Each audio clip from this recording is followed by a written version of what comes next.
See, we've transformed the studio into a snugly blanketed, cozy place just for this next interview.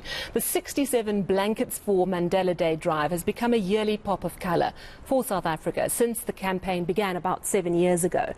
A massive blanket of crocheted and knitted squares is made up into one gigantic blanket to symbolise the giving spirit of so many South Africans. Then it's divided up into individual blankets for those in need ahead of Madiba's birthday, which of course is July the 18th. Now, tomorrow morning, the 2022 blanket is going to be unveiled at the Steyn City School. And I'm joined now by the founder of the Blanket Project, Carolyn Steyn. Carolyn, thank you so much for joining us. I see that you're crocheting away. 67 blankets does not sleep. And by the way, Sally, this is for you. Ooh. We're going to give you a lesson. That's fantastic, because I cannot crochet.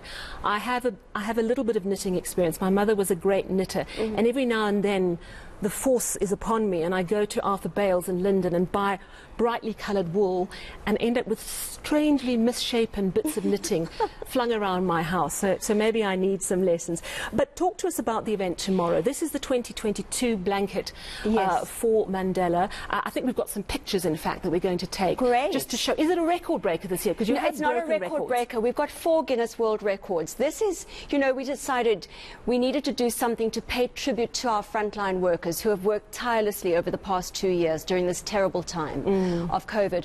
So we are creating our Rainbow Nation Blanket of Hope.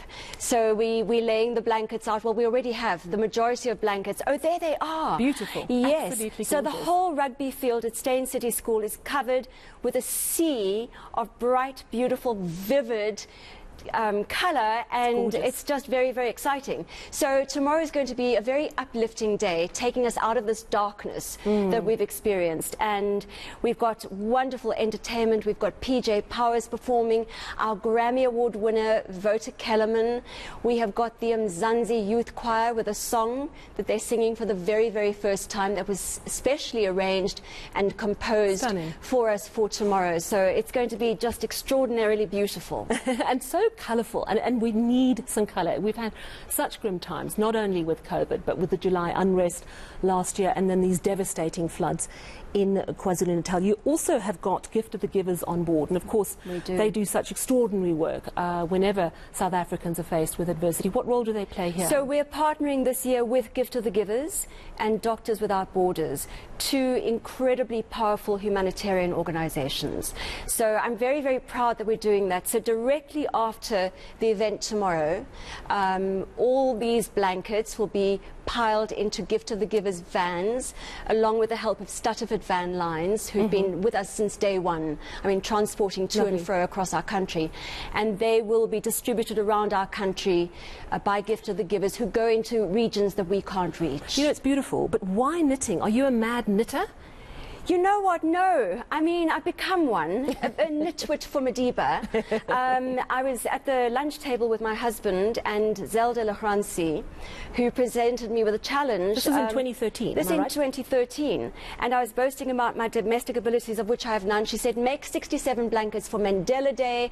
No problem. I started crocheting. I realized I can't do this on my own. I put a call out on Facebook, and it's amazing how a simple idea, a ball of wool and a crochet hook can snowball into what people are calling a movement. Yeah, and it's gone international as well. I know that there are people all over the world, but there's a beautiful blanket in front of you. I mean, it's extraordinary artwork.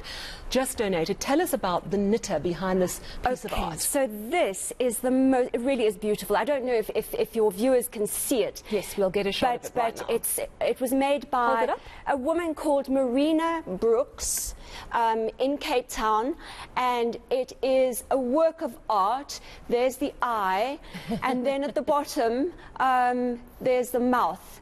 Now, it's a work of art. It is. It is. Extraordinary. And there are so many beautiful, extraordinary blankets. These, the ones on the field, I mean, it is just so heartwarming. You know, you've done such good work over the years. In fact, you've even received the French National Order of Merit, because it is a global movement now, and congratulations on that. It's also a testament to how we can all make a difference with a very simple idea. Some might say that there's very little left of that hopeful Rainbow Nation idea. The phrase, of course, was coined by Desmond Tutu, inspired by Nelson Mandela. How much is really left of that ideal? Do you find there's less and less interest in doing this sort of thing? Can I tell you, I find that there's more and more interest. We've got about 16,000 members in South Africa alone. We call ourselves Nitwits for Madiba, our 67 blankets for Nelson Mandela Day family. And so many people are joining. You know, there are groups all around the country who gather on a weekly basis and churn out blankets and blankets and blankets. It's amazing. So, look, we do have a lot of problems in our country, but there's light and there's colour and there's hope. And I think that this is just one of the organisations, 67 Blankets, that is doing that work.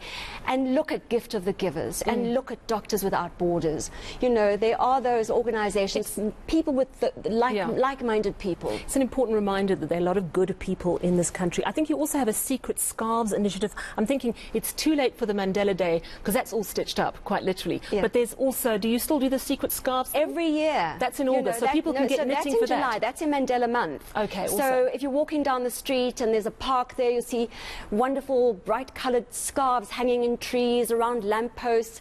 It's just a feel-good movement. And is that for someone who might need one to literally if you're walking home and you're feeling a bit chilly in July and you go up to all these scarves, there's a note attached to them reading, "I am not lost. If you're cold and need me, please take me. Love, 67 Blankets. Kiss, kiss, kiss." That's absolutely beautiful, and good luck with the launch tomorrow. Just very quickly, how many blankets will be going out in total? Okay, so Yaku, my wonderful assistant, counted, and he said way over 4,000 blankets tomorrow. 4,000. And we've already distributed in KZN. You know, we needed to respond to the immediate needs of the people. So hundreds of blankets went to Gift of the Givers to distribute to the victims of the floods. That is remarkable, and thank you very much for bringing us this bolt of colour into the newsroom, and good luck for tomorrow. Thank you, Sally. And of course is Carolyn Steyn, founder of the 67 Blankets for Mandela campaign.